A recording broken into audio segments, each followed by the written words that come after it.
ఫిబ్రవరి 6.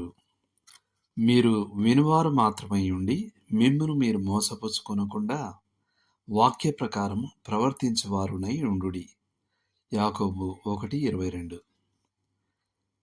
Meetings, conference మరియు సెమినార్లకి హాజరవడం దేవుని పనిలో భాగం అని అనుకోవడంలో ఒక చిన్న మోసం ఉంది. మనం వాక్యం వింటాం, మనం ఏం చేయాలో దాని గురించి మాట్లాడుకుంటాం. దీనివల్ల మనం ఆయన ఇష్టాన్ని నెరవేరుస్తున్నామనే ఒక భ్రమ మనలో కలుగుతుంది. మనం నిజానికి చేస్తున్నది మన బాధ్యతని పెంచుకోవడం మరియు మనల్ని మనమే మోసం చేసుకోవడం. మనం చాలా ఆత్మీయంగా ఉన్నామని మనల్ని మనం మోసం చేసుకుంటున్నాం. కానీ నిజానికి మనం శరీర సంబంధులమై ఉన్నాం. మనం ఆత్మీయంగా ఎదుగుతున్నామని మనల్ని మనం మోసం చేసుకుంటాం. కానీ నిజం ఏమిటంటే మనం ఎదుగుదల లేని వారమై ఉన్నాం.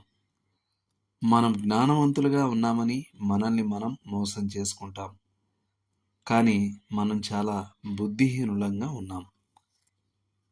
యేసుక్రీస్తు ఇలా అన్నాడు, జ్ఞానవంతుడు ఎవరంటే ఆయన మాట విని వాటి ప్రకారం చేసేవాడు.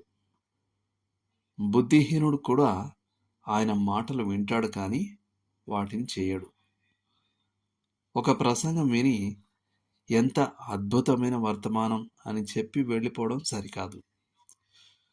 నిజమైన పరీక్ష ఏంటి అంటే మనం వెళ్ళిపోయేటప్పుడు నేను విన్నదాన్ని ఆచరిస్తాను అని చెప్పడం. ఒకరు ఇలా అన్నారు, మంచి ప్రసంగం అంటే మనసును విస్తరింపజేయడమే కాదు, హృదయాన్ని తాకడమే కాదు, తప్పులను ఒప్పించడమే కాదు, కానీ అది ఆచరించడానికి ఒక సంకల్పాన్ని కలిగించేది. తన ప్రసంగం మధ్యలో ఒక సేవకుడు తన ప్రేక్షకులని వాళ్ళు పాడిన మొదటి పాట పేరు అడిగాడు. ఎవరికీ తెలియదన్నారు. అతను చదివిన వాక్య భాగం ఏమిటో అడిగాడు. ఎవరికీ తెలియదు. ఏ ప్రకటనలు చేశారో అడిగాడు. ఎవరూ గుర్తుంచుకోలేకపోయారు.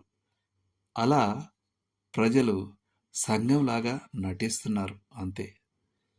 ప్రతి మీటింగ్కు ముందు మనం ఈ ప్రశ్నలు మనకి మనం వేసుకోవాలి. నేను ఎందుకు వచ్చాను? దేవుడు నాతో వ్యక్తిగతంగా మాట్లాడడానికి ఇష్టపడుతున్నానా? ఆయన అలా చేస్తే నేను ఆయనకు విధేయత చూపుతానా? మృత సముద్రం తన పేరుకి సమర్థవంతంగా న్యాయం చేసింది. ఎందుకంటే దానికి ఎల్లప్పుడూ లోపలికి వచ్చే ప్రవాహమే ఉంటుంది, కానీ బయటకు వెళ్ళేది ఉండదు. మన జీవితాల్లో ఆచరణ లేకుండా కేవలం సమాచారమే ఉంటే అది నిశ్చలతకి దారితీస్తుంది. రక్షకుని ప్రశ్న మనకు వర్తిస్తుంది. అదేంటంటే, మీరు నన్ను ప్రభువా ప్రభువా అని పిలుస్తారే కానీ నేను చెప్పిన విషయాలు ఎందుకు చేయరు? దేవుడు మిమ్మల్ని దీవించునుగాక. ఆమెన్.